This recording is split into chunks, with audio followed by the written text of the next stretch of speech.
Hello, I'm LKG21 and today I'm going to go through the editing options in Uncharted 2's Cinema Mode. Now, Cinema Mode, basically what it does is it enables you to watch any saved replays again and change any of the camera angles and do lots of edits and things as well.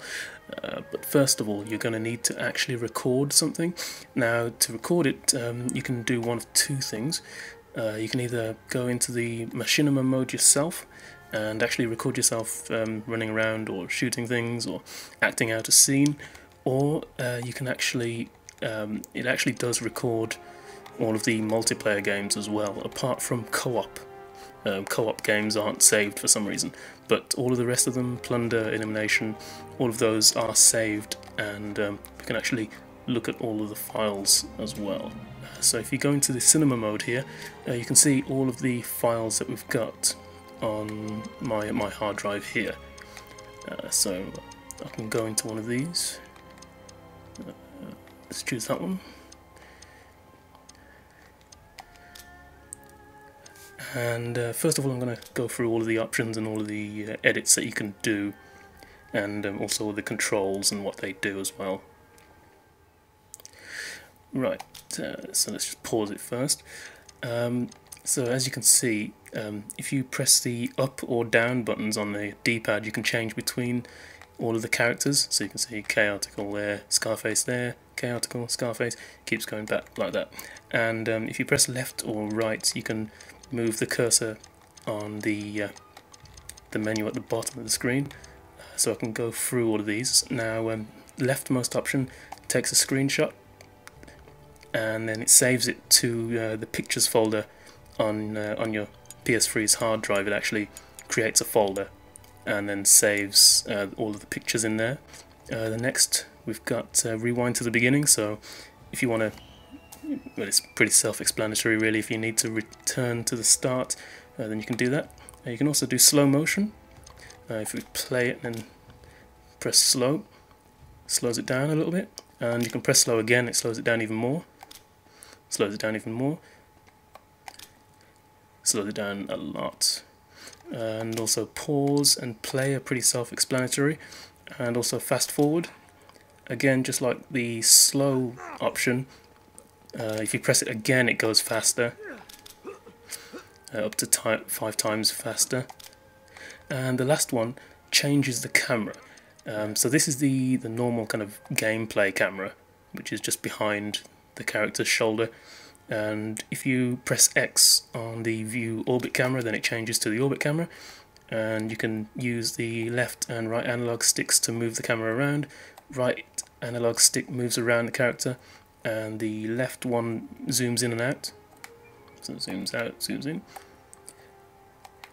And then the free camera, the last one, basically you can move it anywhere. So you can have it like there, or you can move it around. So if I pause it, and you can also use the circle button to turn off or on the player names. When you're playing online, you can see all of the players that you've encountered already. You know, like if you've shot them or if you've killed them before, then they actually show up and their names appear on the screen, but you can actually turn that off by pressing the circle button. But because we haven't shot each other yet, it hasn't shown up, so I can fast forward it a bit. And you can also turn off the little menu here by pressing the square button. So if you're going to record it and you know, you don't want this big menu at the bottom of the screen, you can turn that off. And also, if I turn that back on, choose the free camera, the L1 button moves the camera lower to the floor, and also the R1 button moves it higher up.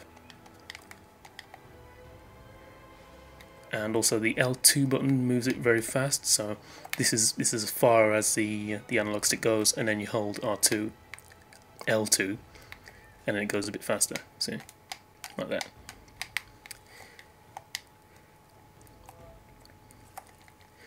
So I mean, we can play this, and basically if you need to make edits or make changes, so you can pause it, move the camera where you want, say like there. Get rid of the menu, press play, and then you can pause it again, move the camera somewhere else, record a bit more, and that's basically how I did the video that's already on YouTube. Basically, I spent quite a long time kind of messing around with the free camera, moving it somewhere, pressing play, recording like 3 seconds, pausing it again, moving it somewhere else, say there, pressing play again, pausing it, moving it somewhere else, and it's quite a long process really, but it's made longer by the fact that there's no rewind button. You can only rewind to the very beginning of the whole thing. You can't just rewind that. So if I wanted to do that jump at a different angle, or I wanted to do a different camera angle or something, I would have to literally rewind to the beginning and then fast forward, rather than just rewinding the last, say, 10 seconds, which is a bit annoying. Play. Oh.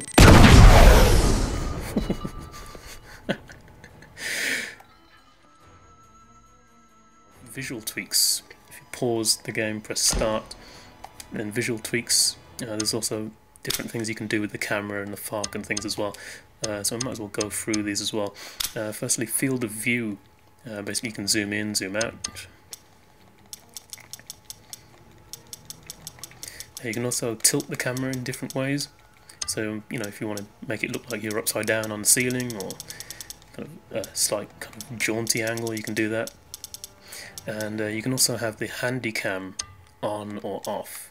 It's off by default, but basically handy cam is basically like if you've ever played Gears of War, and if you ever played Gears of War and you use the sprint button, the A button on the Xbox, then it kind of goes all weird and jerky. That's basically what happens. So you can kind of see, it kind of feels like someone's actually running behind you with a camera rather than it being all smooth.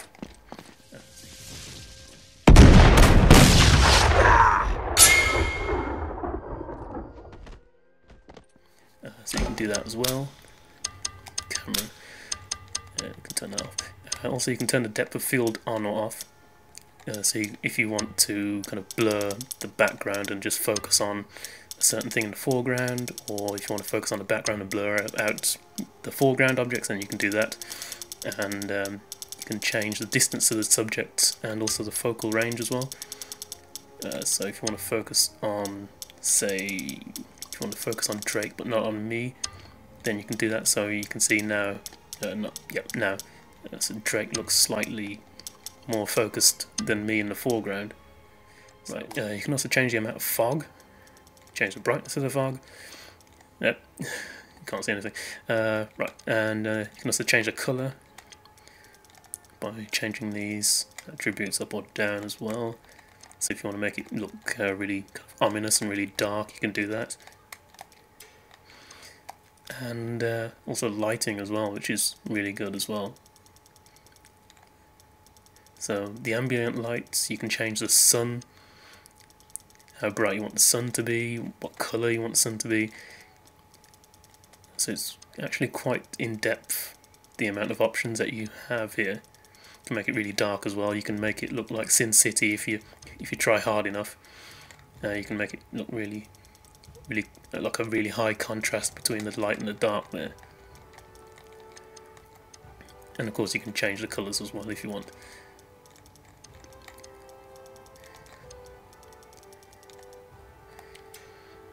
And you can also tint, all of the screen. So even after you've done all of those, you can then tint it to be a different colour. So you can make it look green or blue or mixtures of all of the colours.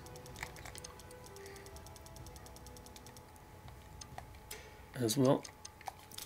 And you can also make it black and white if you wish. And the last option here, green screen, you can turn green screen on or off. And it takes the background out of the level. So if you're using like a high-end video editor, you can simply green screen it, act out your scene, and then drop a background in afterwards. So you're not limited to the the in-game kind of areas.